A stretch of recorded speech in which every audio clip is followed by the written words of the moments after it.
Hey guys, I wanted to take a few minutes to express a few things. It's been a little while since I've uploaded anything. To be honest, there's just really been nothing new to report, and I haven't really felt that wave of inspiration that I'd been feeling so much leading up to now. But needless to say, I think that the world around us is continuously shifting. It's not really a huge surprise to people like me who have been in the moment, thinking a lot, determining what the truth is, and using our minds to better understand the world around us as what it really is, not what it's explained to be, but what it actually is. And when it comes to the concept of freedom of speech, I think it's important to mention that we are truthfully enduring a silent epidemic of mental interference that really can't be easily pointed to with anything tangible.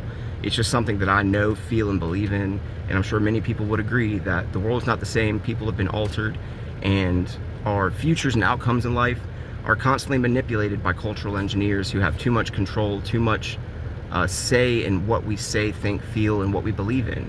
You know, there's always going to be fear and manipulation at the root of it all to determine what we can do and what we find value in. They never want us to dig deeper because underneath the surface, it's scary and different and weird. But also beneath the surface, it can be enlightening, inspiring, and truthful. But that never seems to come into play whenever there's a system of life orchestrated to keep things contained, to torture those who are highly aware and intelligent, and to basically manipulate and use people who are morally bankrupt and lacking in intelligence to do the wrong thing. It's always going to be a conflict of interest for us to be too truthful to the wrong people, because they will misuse our truth and bookend it and find ways to twist our logic to make us out to be something that we're not, or perhaps expressing points that we're not really expressing.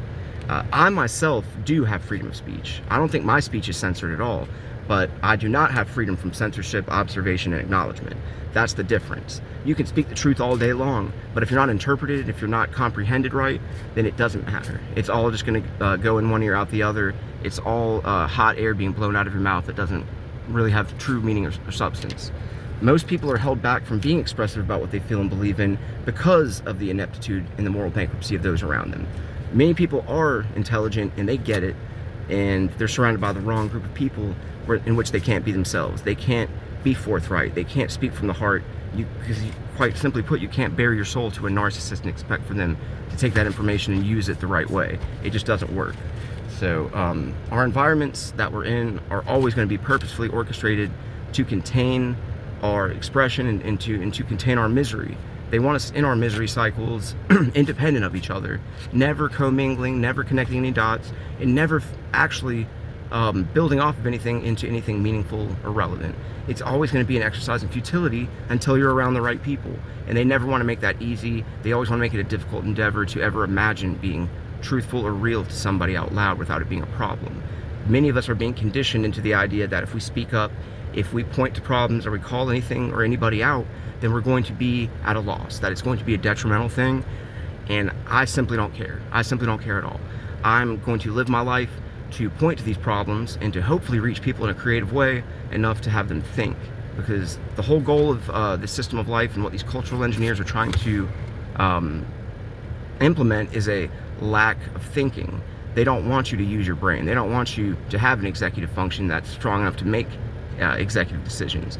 They don't want you to feel motivated at the right time. It's all a cycle of motivation and demotivation that keeps us stuck in place. They never want anything but the absence of emotion and the presence of fear to guide you.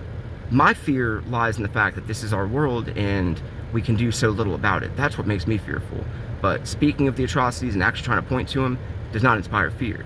The worst thing that can happen to me is I die. And when I die, I'll be reborn and I'll be happier. So I don't really care about that. If they want to come and get me, they want to come administer something to me to silence me, cool. I can't wait for that. They're doing it to a lot of people and covering it up, and I know they are. I just can't quite prove it. But this is a genocide. This is apartheid in the future tense for sure. And this is a human rights issue that is never going to stop being a problem until the actual infrastructure collapses. And that'll never quite happen. The world's not going to all end at the same time. It's going to end intermittently. And it's basically a system of life that's constructed for us to wake up, freak out, be persecuted, and then hopefully be phased out before any of us can actually connect dots. They never want anybody to be in the same room with each other if they possess the same type of spirit and actually have a soul and have a common theme and a message. They never want us to know each other, period. And that may be the case in many cases, but I can't help but feel like there's gonna be some small miracles that happen, and this whole system of life is gonna be called out and destroyed at some point in our human existence. But as of right now, it's keeping everything contained and corralled, and people are like deer in headlights. They're not going to ever accept this information willingly. They're not going to be wanting or willing to indulge things if they're uncomfortable or weird or different. But I'm here to tell you, they're changing things beneath the surface so much and manipulating the whole world and altering things to the point where we're going to reach a point where it's so fucking weird that we're going to have to speak about it. So I hope that day comes about and we all can actually bridge the gap, but more and more I'm thinking that it's just an exercise in futility and nobody's ever going to get it before it's way too late. But hopefully I'm wrong. Peace.